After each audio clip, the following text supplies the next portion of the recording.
get started. Okay. My name is Tim Whilhite. I've been around long enough for most of you to know me. I just want to overview what we're going to do today, and then we'll move on quickly after that. But we're going to demo a tool that a lot of different tribes have developed on their own, and that the EPA has become very interested in because we're trying to always figure out a way to help you guys. And we're going to try to demo an Excel tool so that you can use it to write your work plan, estimate your commitment cost and your work years, or FTE. And just as a review, you know, FTE stands for full-time equivalent, and it is equal to 2,080 hours in a year, which is a full-time position, 40 hours a week. So the tool will also provide a tab so that you can develop really nice budget details. And you can use this very same Excel file to develop your reports. So with that, I'm going to go ahead and let Veronica introduce everybody, and we'll start after that. Hi, everyone. It's Veronica. I'm having a hard time because every time I get a message on my computer, it cuts off my audio. It's awesome. Can you guys hear me? Yes. Okay, cool. I hope I get no messages in the next 5 minutes. That's all I can say right now. All right, you guys. Hi. Welcome to our awesome presentation on work plan development using the FTE estimator and other fancy things. My name is Veronica. I am project officer in Tribal Branch in Region 9, and also with me today are Nico Anderson, Tim Whilhite, Marisol Yana, and they are also all project officers in our office in the Tribal Branch. We have two tribal presenters today. We have Rachel Yeoman from the Summit Lake Paiute tribe, and we have Megan Van Pelt from the Resagini tribe. And we really want to thank them for all of the hard work they've done in using these tools, developing their own tools to help them with their work in creating their grants.gov applications. And in addition to that, the tools that they have developed and used are helping them to manage their grant all the way through to the joint evaluation process. And so you'll see more examples of that as we go through this presentation. Next slide. So, Tim, yeah, I'll take this one. We just basically, I threw this one in. We got an audit finding that we got to review a couple of weeks ago. And you can see from the finding that the auditor thought that Region 1 and Region 5, when they were talking about the gap programs out there, should require more detailed work plans, and that the regions could improve how to determine if costs are reasonable, allowable, and allocable. And they noted that tribal work plans lack details regarding supply-related components such as laptops, computers, and funding amounts. So this was kind of timely for us because we feel that these great tools that tribes and now some of us who are on the screen here, the EPA folks, are trying to develop would really guard against poor audits, because they're really going to nail the linkage between your budgets and your work plans. And so we think this will go a long way toward helping avert audit findings like this in Region 9. No guarantees, but that's what we feel about these tools.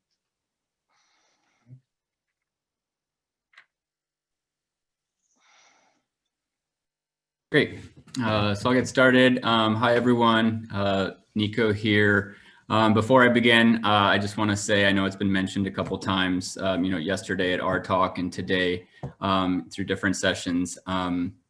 But I want to say it myself. I just miss everybody and wish we were in person. So hope we can be soon. I am not tech savvy, so all of this causes me a lot of anxiety. So hopefully we can get through the presentation without any glitches or anything. So thanks to everybody for being patient. So as Tim already mentioned, we're going to present a few tools and templates in Excel today that can help with managing GAP and PPG grants. And again, we're simply introducing the idea that everything from work plan and budget development to end of year reporting can all take place in Excel and even within a single file. So we hope this sparks some interest. And the EPA's part of this presentation will be to introduce the templates, and then Rachel and Megan will demo how they've been using some of these tools. So before I get started, I want to reiterate that all of the templates and tools presented here today are optional. So for those of you who already use Excel or even helped in the design of these templates and tools, you know, this is how you already do business. But for others of you, it'll be completely new. And for those of you, we are developing a webinar right now that will be, you know, released in November at a date to be determined. And it'll be around the time of the notification, as we also want to include this spreadsheet in that notification. So there's more to come. This slide right here is of the first tab in the spreadsheet. And as you can see, it'll have a list. Oh, I guess you guys can't see my cursor. Or maybe here. So here are all of the tabs, if you can see my cursor. And we're going to go through those in much greater detail during the webinar. But we're just going to introduce a few today. So as you can see, this is the first tab in the spreadsheet, and to the right is a draft work plan template and other work plan templates just to the right, as this process all starts with the work plan. And I'll turn it over to Veronica to discuss some of the work plan templates that we have in Excel. Okay. Hi, everybody. So the first thing I'd like to talk about are the critical elements in a work plan. And the work plan includes these required elements: the commitment description, the outcomes, gap indicators, the end date for completion, the full-time equivalent or FTE, and the estimated component costs and the outputs. And so on the tool that we're using, the spreadsheet that includes a work plan tab, that's on this slide here. This tab, the work plan tab on this spreadsheet, includes all of the critical elements of the work plan that I just mentioned. And when you're creating your work plan for your GAP application this year, you can directly input your information into this spreadsheet. And it would just be from your ETIP, you take your priorities that you're planning on developing in this particular year, you would take those and form them into components, and you would put the components and commitments into this worksheet tab. Everything except for the estimated FTE and the estimated cost you will have. And Tim's going to show you how to get those two columns filled out using the estimator, the FTE estimator. So with that, Tim's going to take it away and show an example of how that's used. Okay, this sample commitment cost estimator was actually developed by Megan, and she's going to be going over this later. I think when I was first working with Megan, I showed her what some other tribes were doing, and she came up with her version of it, and it's actually it's one of my favorite versions because it's just so simple, and it shows every single cost for every single line item for every single commitment. That sounds like a lot of work, and it is the first time you put these things together, but it also kind of flows with the way people think through cost estimate. We have in the work plan a component FTE and a component cost. The FTE is just math. And you can see how Megan uses hours because we all think in hours. We don't think in terms of FTE. So we let this tool calculate the FTE. But when we're talking about something like staff meetings or quarterly reports, people have done those things so many times when they're managing grants that their estimates on how long it takes to get those things done are pretty good. And once you have those nailed next year, even though you put a lot of time into developing these things initially, next year you won't hardly have to touch this section of your commitment cost. And the big thing here is this, is that data entry is a killer, right? If you have to estimate costs on a work plan and you have to make sure those costs are reflected in the budget, and you have to make sure that budget is perfectly reflected in your SF424, and you're grabbing data and slinging data around, you are going to make a mistake.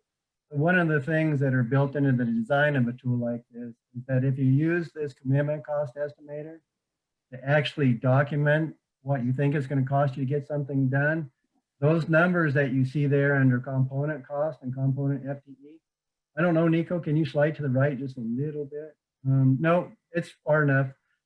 Those figures will actually show up in your work plan.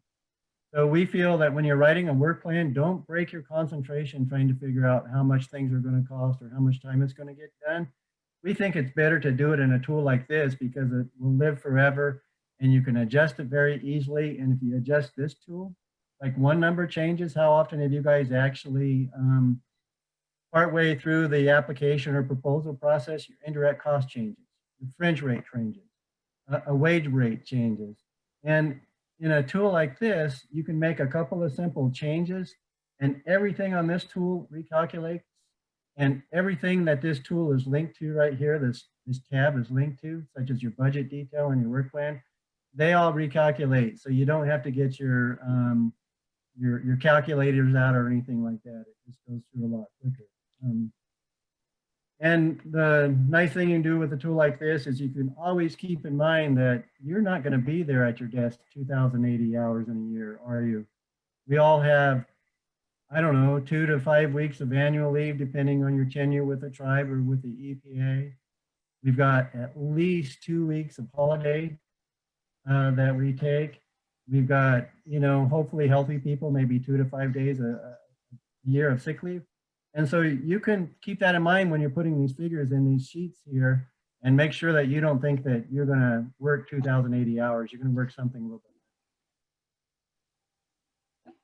So that's mostly what I have to say about the commitment cost estimator. And you're going to see the way a couple of tribes use these later on.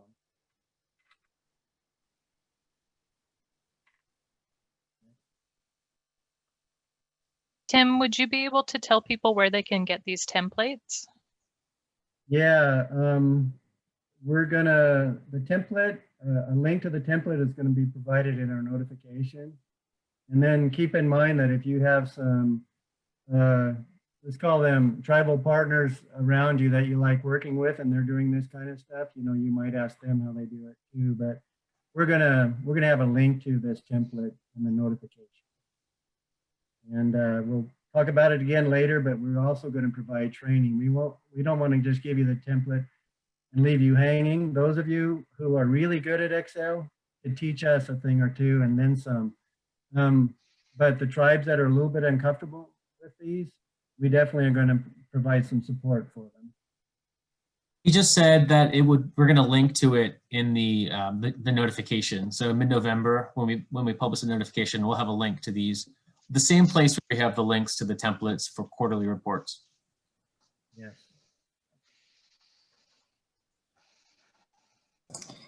Tim, there's a few in the chat that you're not coming through loud. Is there a way that you could just speak a little more slowly and clearly? Yeah, I can try to talk up a little bit, and I'm not sure. Great. You guys have individual volume controls on your Zoom? That's great, thanks. We do have audio controls. You're just a little quiet. Okay. I'm done, Nico, I think, with this one. It's a slight delay So- here. Okay, I have a clarification question in the chat box if you have a moment. So there's a question so FTE has more of a direct relationship with total cost rather than man hours, correct? FTE has a direct link to your personnel costs. So, and your fringe and your indirect, the three of those are linked. You know, you got your wage, say 20 bucks an hour times 80 bucks to get a end of year report done or something like that. And then all the fringe and indirect. So the FTE is just another way of putting hours down. It's just a number of hours that you're going to devote to a particular task divided by the number of hours in a total work year or full-time equivalent. So it'd be like 80 hours for some tasks that you're going to do divided by 2,080, and that would give you FTE. It's not related to your total cost. Your total cost is your FTE and everything associated with it, fringe and indirect, plus all the other line items, your supplies, equipment, and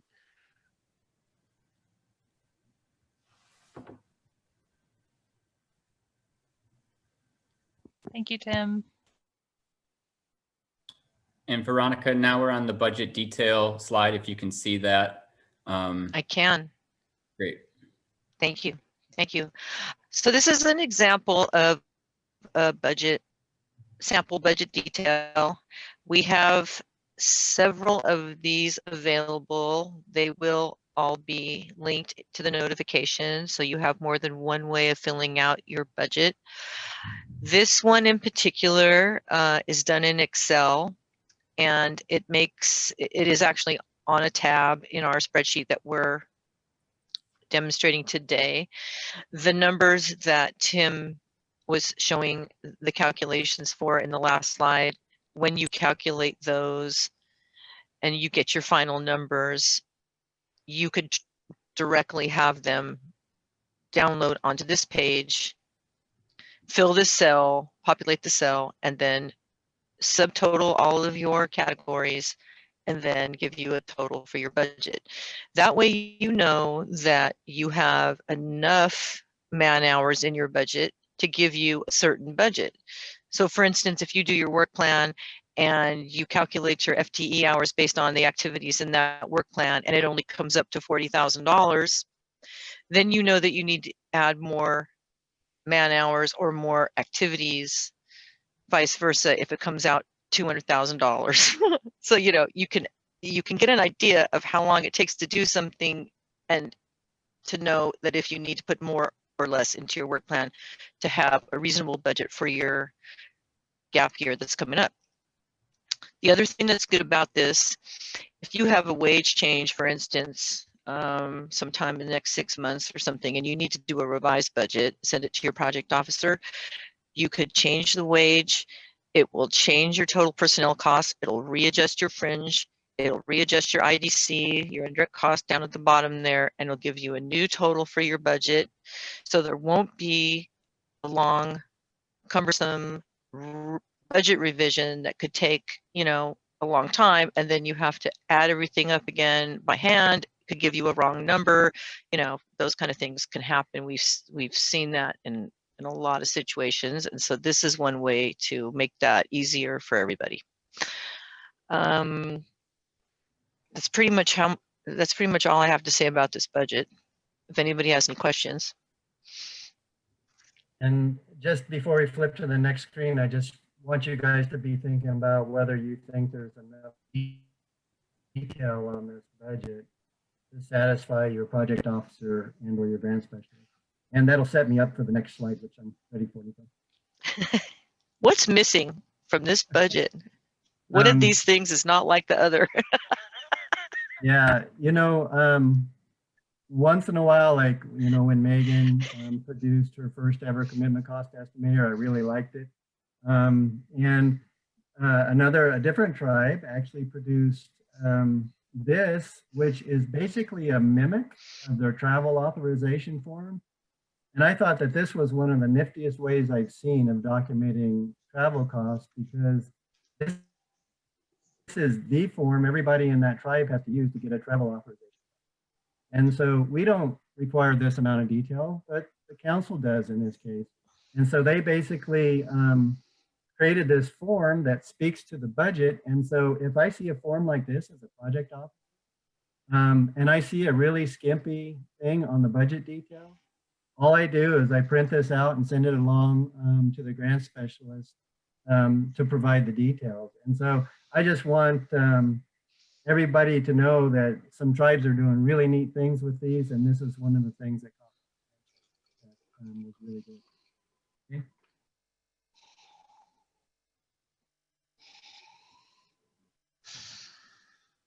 And just so you bear with me, the longer my hair gets during this whole COVID thing, the more I use the term groovy. I don't know why they're linked, but they seem to be. Okay, the slide finally moved over.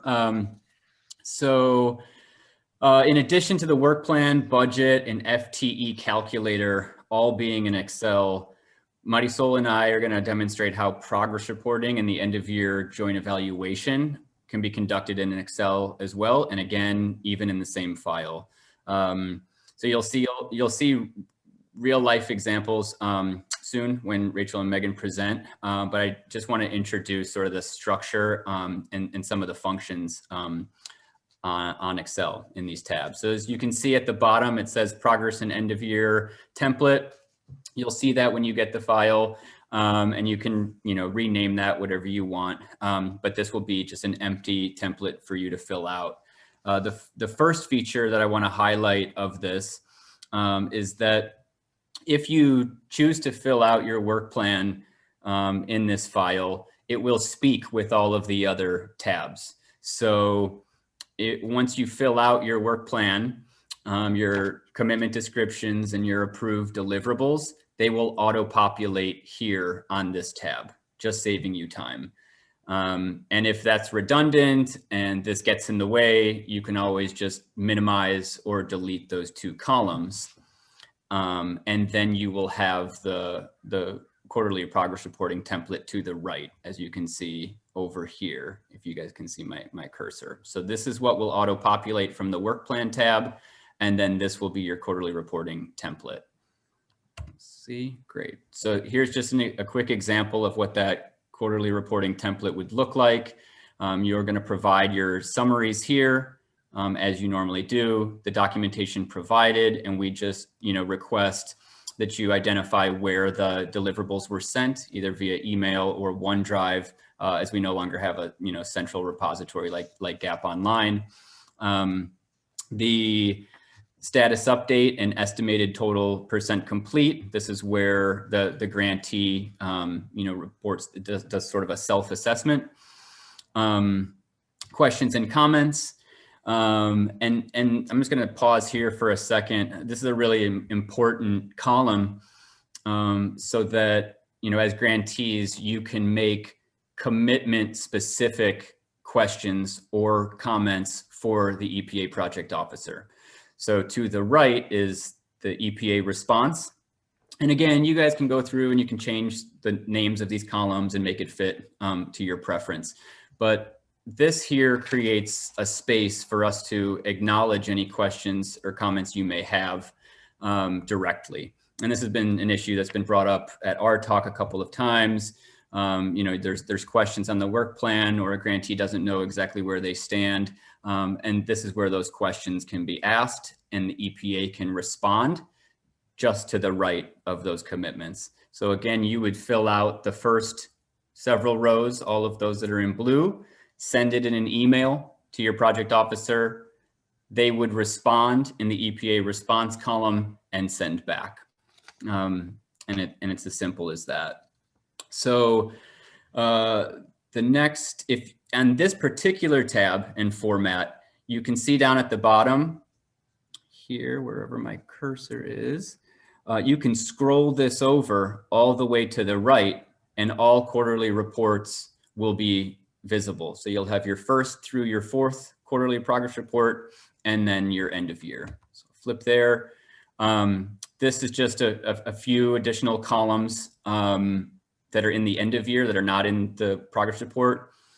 Two that I want to highlight real quick are the actual cost up here and the justified expenditures column down there. So the actual expenditures column, or the actual cost, is just to create a space for grantees to provide that information if there was any difference between the estimated cost in their work plan and what they actually spent. And just a quick disclaimer on that, it doesn't mean that that cost is going to be determined to be reasonable by the project officer. But again, it's a starting point for a conversation of saying these are our real costs. And then you have a column to explain the difference. And then the justified expenditures column, that's where we as project officers, take all of that information into account and then, come up with our own estimate. So, historically, we have determined justified expenditures by % complete multiplied by the cost in the work plan. Again, just as a starting point for a conversation. And again, this tab will communicate with your work plan if you filled it out in one of these tabs. So this justified expenditure column will auto-populate, as will your estimated cost from your work plan. So as you change the estimated % complete, so will your estimated cost, and so will the justified expenditures column will actually change as we change this % complete here and this % complete. So this just outlines the end of year joint evaluation process sort of chronologically, and we hope this helps. So we did want to just touch upon something real quick. It's not uncommon for grantees and project officers to disagree on the % complete of a given commitment. And so one way to avoid this issue is to calculate % complete based on completed deliverables. And Marisol is going to show us how deliverables can be jointly tracked throughout the year, so there are no surprises. But just want to really conclude my part, by saying that we hope these formats help and that issues can be identified early on in quarterly reporting, ideally, and that this format sort of outlines the process. And for any of you that have experienced any divergence at the end of the year between your assessment and project officer's assessment, we think that this format may be of interest. So I'll turn it over to Marisol to talk a little bit about deliverables. Thanks, Nico. So this next slide, this is the deliverable status tab. It is another tool included in the Excel document as a tab.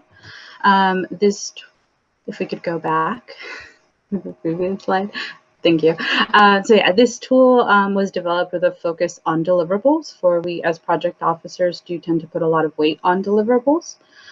And yes, that includes quarterly reporting. Quarterly reports oftentimes do contain a lot of the information that we used as deliverables to fill out documents such as this. So this is a template of a table that summarizes the approved deliverables per commitment. As a PO, I fill this out and share with grantees to make sure that I got the information right here. This is a way for both grantees and POs to be on the same page on what is expected in terms of deliverables or documents throughout the year, and to check on what has been submitted each quarter. It's a good way of double checking. Technology doesn't always cooperate on things. So things that we might have believed that we've uploaded or submitted don't always go through. So having this and just checking that the deliverables we submitted per quarter are there is a good way to check. If the scope of your work changes and deliverables do too, those modifications can happen on this document, and it's a good way so that the PO isn't expecting something that isn't going to come, that change can be made here.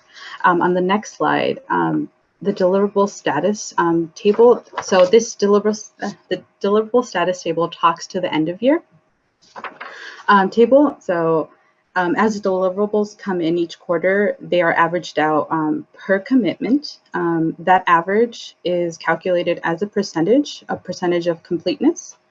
And then that autofills into the end of year table. So if you go to the next slide, I will apologize for the terrible graphics. But yeah, so this is showing how the percentage that is averaged per deliverable that is submitted per quarter fills into the end of year table.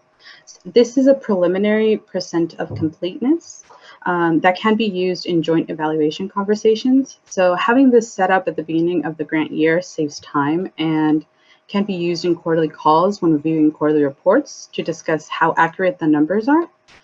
So it allows for those conversations to take place early on instead of at the end of the year. This is a benefit to grantees and POs because nobody likes surprises when it comes to end of year reports. So we've heard from our grantees wanting to know where they stand throughout the years, and this is a tool that can be used throughout the year. And again, this is an optional tool that both grantees and I as a PO have found very helpful. And with that, now I will turn it over to Rachel so she can show us how she uses some of these tools in her own unique way that works for her.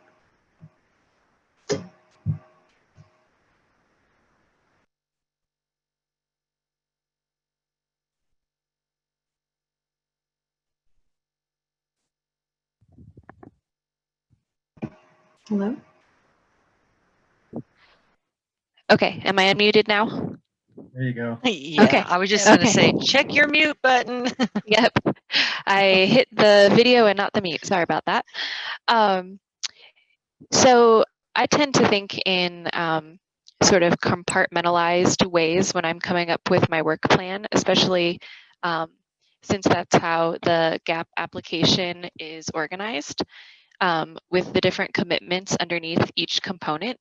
And so when I have a work plan task with an overarching component, for instance, these are the commitments under our Administration of Environmental Office component. As you can see, it has 5 different commitments underneath of it.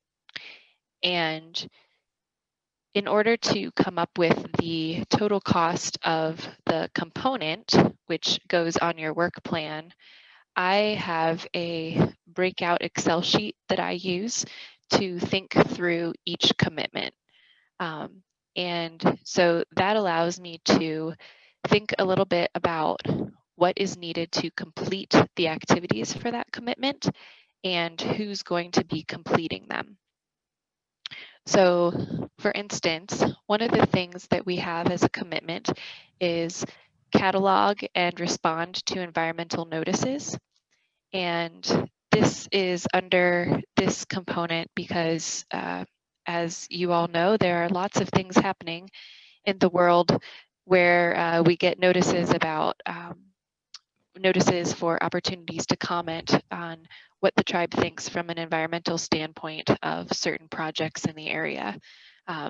Lots of NEPA requests for comment and that kind of thing. So this is something that has been deemed as an important activity by the tribe that I work for. And so this is just as an example, one of the things that we do under our GAP grant. And so when I'm thinking about how to come up with the budget for that, I think about who will be involved with that particular activity. So for instance, NRD, that's me, Natural Resources Director. We have a program coordinator and we have biologists. And so over here under number of hours, those shouldn't have dollar signs, that was my mistake. I got too excited with the currency button on Excel. I can think about how many hours it might take me over the course of a year to look through those notices and decide whether or not we want to comment on them. And so I have estimated that that'll take me about 32 hours in a year. And that's based on, it's an estimate based on the number of notices that we typically get and how long it might take me to decide whether that is something that we have the expertise in-house to comment on, as well as the direct impact to the tribe.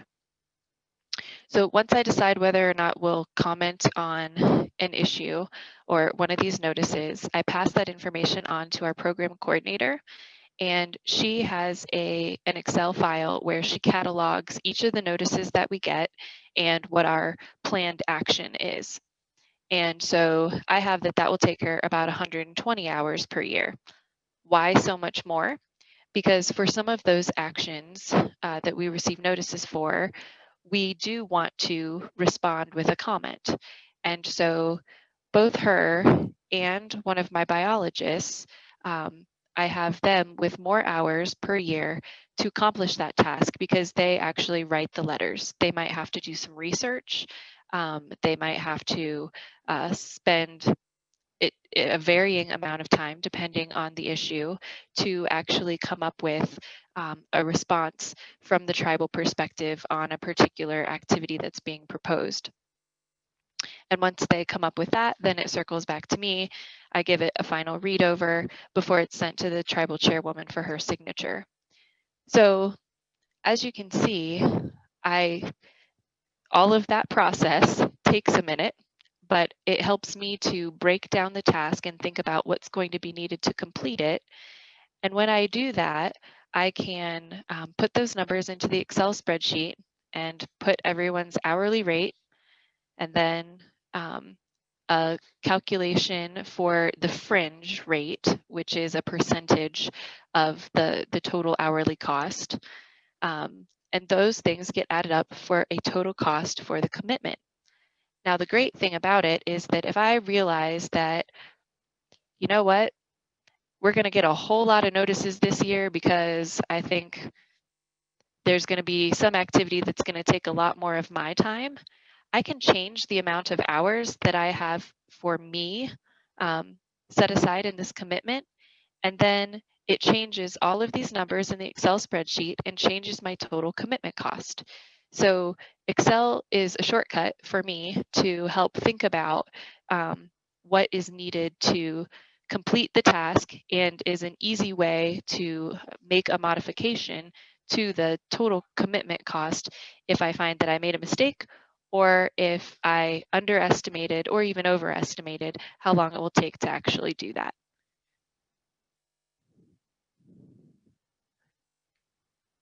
Go ahead, Nico, is the next one mine too? So once I have estimated the total cost for each commitment, those all get added up and put onto a total, the cost for each commitment gets added up, and the number of hours for each commitment under a particular component get added up, and I have sort of just like totals that will end up with the total cost for the component. So each of the commitment costs, like I said, if I changed my hours from 32 to 50 or whatever, that change would be reflected here in this sheet because this quantity is adding up all of the hours for each commitment within a particular component. So I break down each component this way, and in the way that I have done things in the past is that each component has a separate tab in an Excel worksheet that then adds up to the overall budget for the whole GAP grant.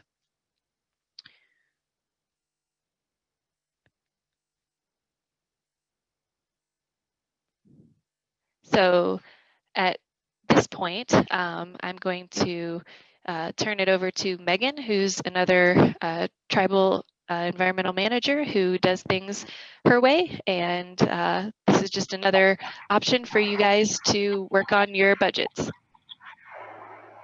Okay. Hi, everybody. So this slide is from our commitment cost estimator, and it's Tim, showed it earlier, so it should look familiar. So the way that I do it is all on a single worksheet, having the components and commitments going from top to bottom, and then having all of the costs go from left to right. I start thinking about sort of the major categories in grants and break out those things in order. And so first we look at personnel. And so we have identified 3 people in our department. And so we identify hours for each person, for each commitment. And then it auto calculates their rate and their fringe. So we go ahead and we do that for the director, manager, and environmental assistant. And so those things all roll up into your total personnel costs, which is the column almost directly in the middle of the slide. And that then correlates to a subsequent worksheet that you'll see in the next slide. That is essentially what looks like your major sort of budget categories that will go in your 424A ultimately. So then we include travel as another major line item. Yes, that one, but you can go back, please. Oh, there you go. So then we do travel, and we just go ahead and allocate what we think that we need for travel for each commitment, supplies accordingly, and then the other category, which typically for us is like local mileage and that kind of thing. So all of those then go into our indirect. So then we have our indirect column there. And for us, contractual and equipment costs do not get indirect applied to them. So basically, I have everything of the indirect column are eligible costs that we do apply the rate to. So that's why we put indirect there. And then it follows to contractual and equipment. And then all of that rolls into our commitment costs there. And as Tim mentioned, it auto calculates our hours into a FTE total. So then we don't really have to worry about FTE so much as hours, which is a much easier way to sort of think about things for me and manage. So, and then the slide doesn't really show it, but at the bottom, it's auto calculating all the hours and the total rate for each person and for each subcategory that's going to be in the final budget. So that's a nice feature that then rolls into that worksheet.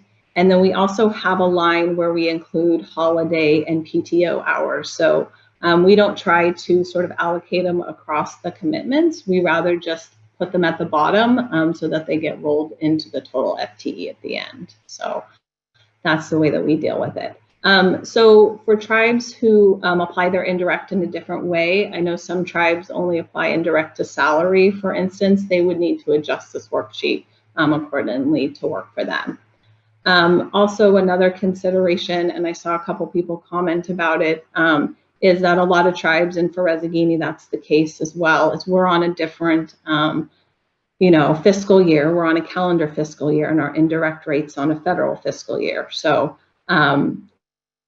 doing when that happened was adding a couple columns, and so then we would have what our actual direct costs were and actual indirect costs, and then what the new with the newer rate, what those rates would be adjusted to.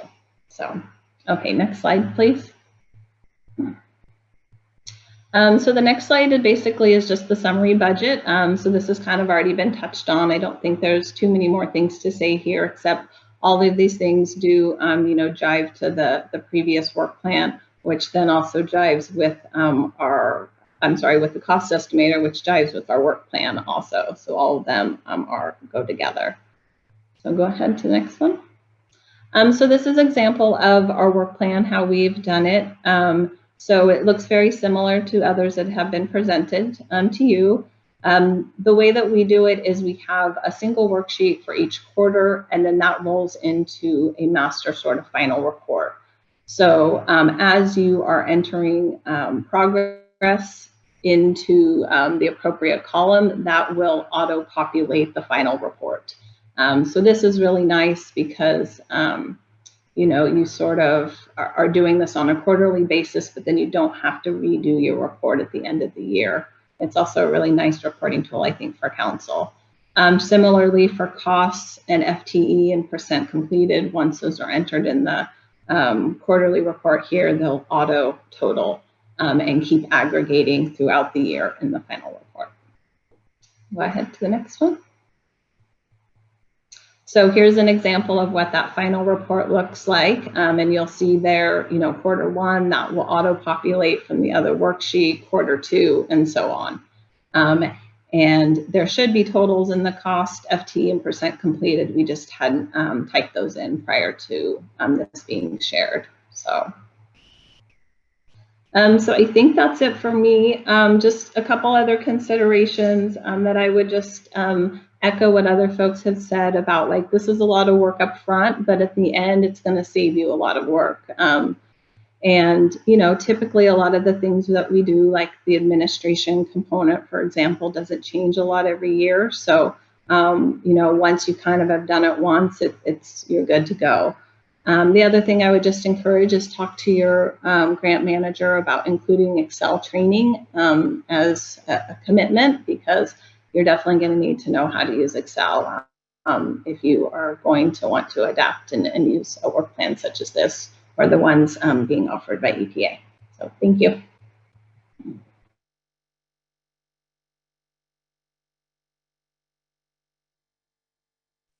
Okay, I'll do a really quick summary so that we have a little bit of time for some questions. We just wanted to demo what tribes are doing with this tool and how we're trying to step in and help develop, you know, something that we can provide to everybody. But this tool, you can write your work plan in it, estimate your commitment costs, develop your budget, develop all your reports, and we'll have a link to at least what we would call a prototype with our notification. And then we're going to be providing webinars either through our talk meetings or other venues as time goes on, so that people that need help with it can get trained. So that's all I'm going to say for the wrap up, and we can maybe move into answering some questions. Hi, Tim. Thanks. Yeah, I'll jump in with a couple of questions that came up in the chat box. A couple of them are related. Jeff Lynch asks, what if you have an IDC rate for partial months out of each year once your rate is approved? And Rob Roy's sort of agreeing with that and asking to please modify to allow for multiple IDC rates because of the calendar year versus fiscal year. And it might be nice to add a Gantt chart to show the timelines for your work plan components. So a couple of bits of input. Well, you know, we were hoping that some people would step up to the plate and volunteer to help us develop this further, and I think we have some names now. But anyway, these tools can be modified for all of that. You know, I have seen multiple fringe rates depending on tenure. You know, like a new employee only has X amount of leave, and a tenured employee has 2X. So you can set this up so that everything is totally custom. And another, and this maybe is just reiterated with doing the webinar for this, but if Melody mentioned if we don't get a link to the Excel spreadsheets until the gap notification comes out, we won't have time to work with it and figure it out. Right. That's a good point. Let us chew on that internally and see if we can get the link out before. But that's a very good point. And I think lastly, also from Jeff, and I may need to jump in to clarify, but the question is, so if it calculates the percent complete, does it deduct the value of the FTE for the deliverable from your received funds for rollover of return to EPA at the end of the year? I'm not sure. Somebody else want to take that? Nico, do you have a? Or or Veronica or Marisol, do you have a handle on that one? I think it has to do with the deliverable status and how it talks to the end of year, and if it deducts. So it doesn't deduct; it just it auto fills what was mentioned, where the percentage gets multiplied times the approved cost, and then that fills into the justified expenditure. So it doesn't deduct anything; it just states what is justified. And again, it's just a number, so it's averaged out, and it might not be the correct number, but again, that is a number to start those conversations of, does this seem right, appropriate? But yeah, so no, it does not deduct anything. I think just to add to that, Marisol, I think that at the end we add up all of the amount that was actually drawn down from the FFR. That's the final number that we work with, the actual expenditures. Mm-hmm. The reason we do the estimate is to see whether the costs were commensurate with work performed. So that estimate really doesn't relate to how much money is left over or carries forward. It's just to make sure that we can confirm that activities completed were commensurate with the amount of funds that were drawn down. And one last question too from Rob Roy. Does it subtract equipment over 5,000 and contractual from IDC calculations? No, I don't think we've got it that specific yet. So what Rob might be proposing is that you could, hardwire what's considered equipment based on the little regs, but really what's considered equipment versus supplies could be more of a, in most cases, a tribal policy. But you could hardwire it any way you wanted, I think, Rob. Yeah, and I'll say that mine does. The way that it's set up, it excludes those two things, the calculations. Yeah, this is Veronica. I was going to say most of the ones I work on, when adding the IDC, exclude those two things automatically. If the formula leaves them out, the line items out. Yeah, that's how ours is set up as well. Yeah, and so tribes have different indirect cost rate agreements with different equations. And your equation and your exact indirect cost rate should be plugged into the formula. Our prototype might show one way of doing it, but when we talk to you and provide the training, we'll actually show people how to customize it to exactly match their own agreement.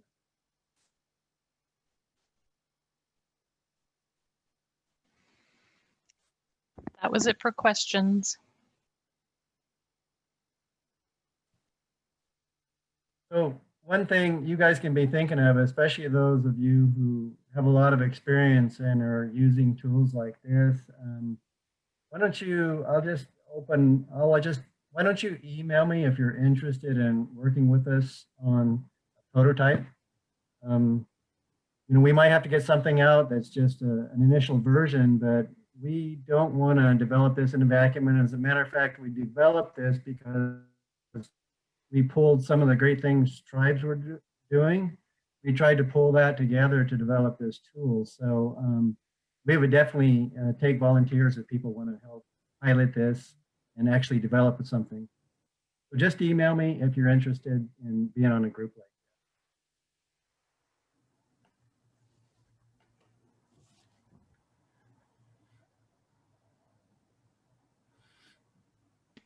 Well, I think we're at the end of our time. Did you have anything else for wrapping up? I'm sorry. Tim was just talking about emailing him about something, but I don't know what that was.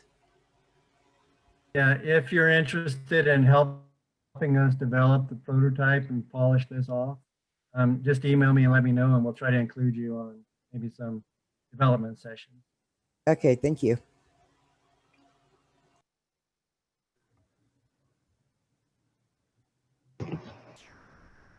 Well, great. Thank you, everyone, for joining the presentation. And I encourage everyone to take Tim up on his offer. Email him with any questions, or interest in helping to develop this spreadsheet. So thank you, everyone. Thank you to all the presenters, and just a reminder, everybody will receive an updated agenda tomorrow or tonight with the session updates. And then also there is an afternoon lobby if anybody wants to join to let us know if they've had any issues or if they have any questions about the way stuff ran today. So hope everybody has a good rest of your day and see you tomorrow. You too. Thanks, everyone. Thank you.